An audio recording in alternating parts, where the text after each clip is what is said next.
What if everything you've been told about history was wrong? What if an advanced civilization existed just a few centuries ago, one that built impossible structures, used free energy, and then vanished? This is the story of Tartaria, the forgotten empire that some say was erased from history on purpose. In the dusty corners of old maps from the 16th to the 19th centuries, one name appears again and again: Tartaria. Spanning vast areas across what we now know as Russia, Central Asia, and even parts of North America, Tartaria was not some tiny kingdom. It was depicted as a colossal empire. But today, this name is completely absent from our modern history books. What was Tartaria? Was it just a cartographic misunderstanding? A placeholder for unexplored lands? Or was it something far more significant that was later erased? Many ancient maps show detailed boundaries and even cities within Tartaria, suggesting that it wasn't just a fantasy. Even major institutions in Europe and America acknowledged Tartaria in their documents until it suddenly vanished from historical narrative. This disappearance wasn't gradual. It was surgical, swift, clean, and total. But why?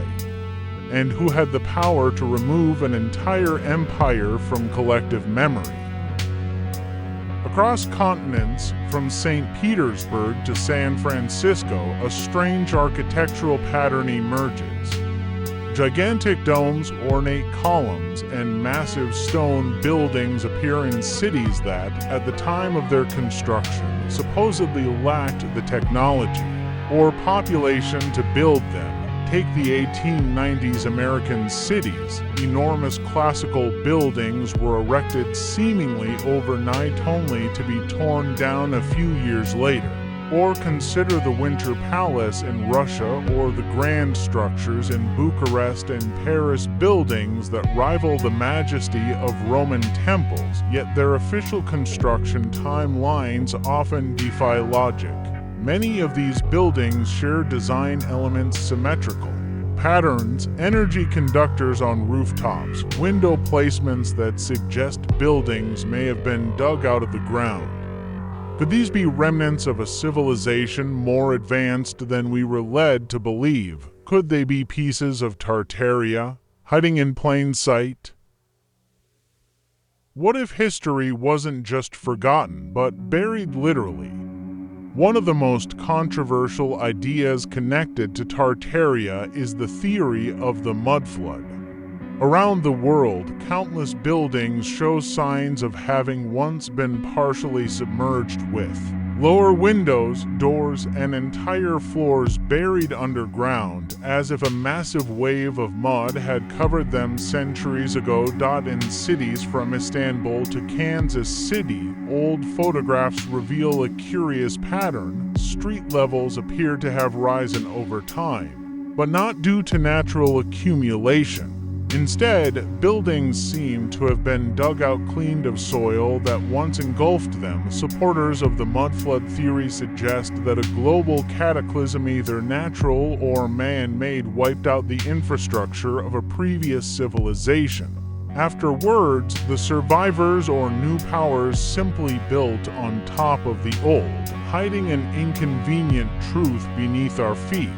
Mainstream historians explain these anomalies with more conventional theories, such as changing urban design or intentional regrading, but these explanations often fail to address the global consistency of buried architecture. Why do we see the same pattern across continents? Could it be that the so-called modern era simply built over a far older one? And if so, what else lies below, waiting to be rediscovered? When we examine the mysterious structures allegedly tied to Tartaria, one detail stands out.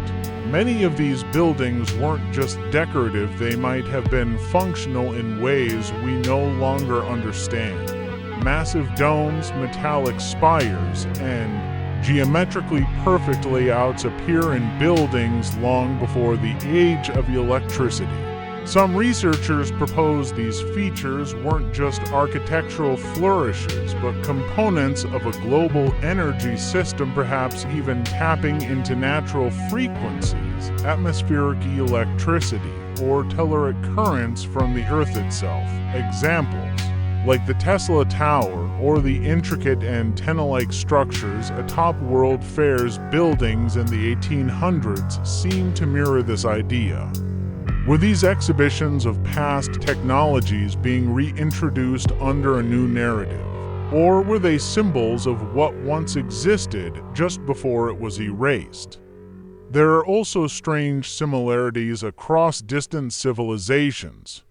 Structures from Angkor Wat to ancient Baghdad feature designs that could be linked to energy flow and resonance. These alignments challenge our assumptions of technological isolation in the past. If Tartaria truly had access to such energy, clean, wireless, decentralized, it would threaten the control of modern energy monopolies. Could that be why this knowledge was hidden? Could the suppression of technology go hand in hand with the erasure of history?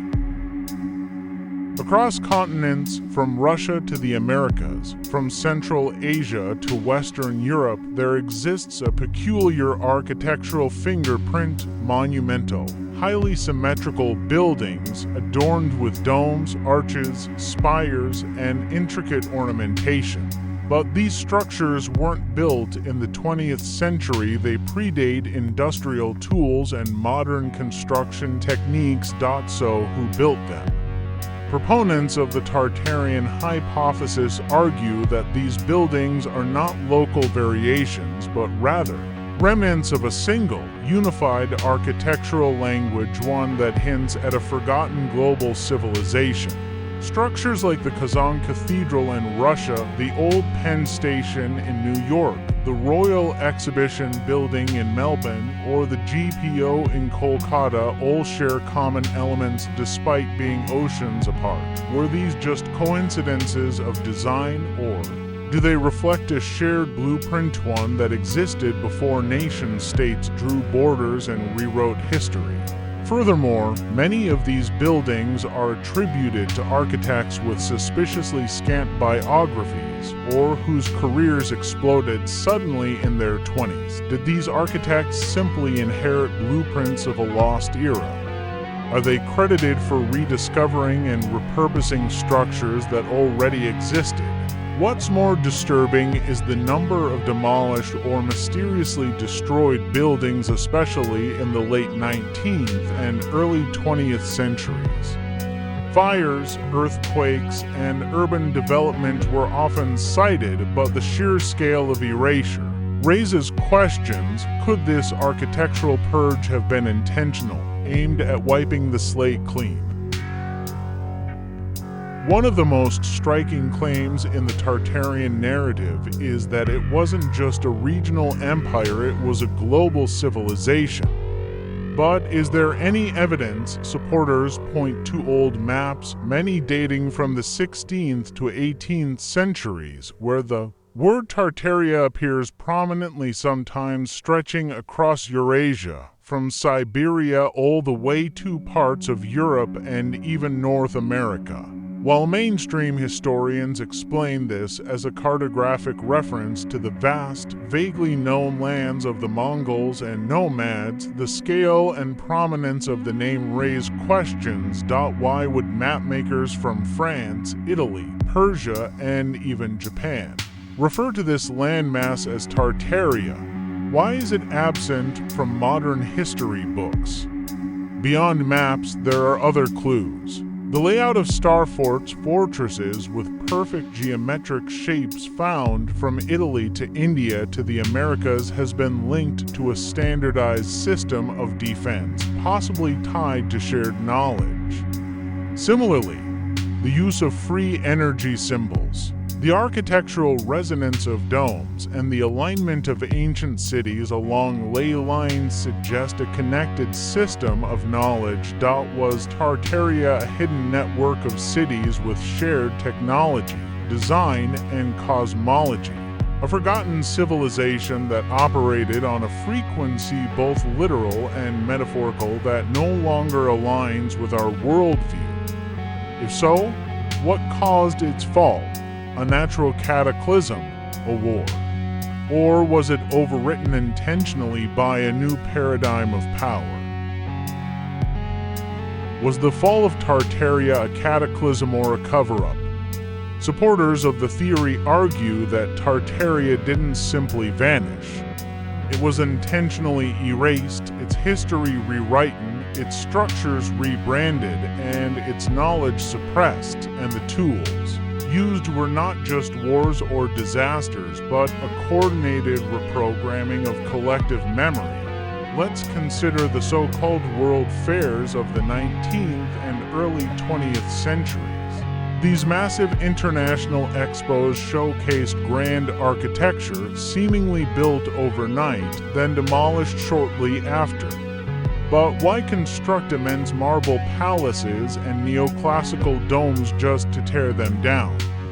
One theory suggests they weren't built at all. They were remnants, existing Tartarian buildings, repurposed to look temporary before being destroyed to hide their origin. Then came a wave of fires and accidental demolitions like the burning of San Francisco 1906, Chicago 1871, and the mysterious destruction of countless city halls, churches, and grand railway stations.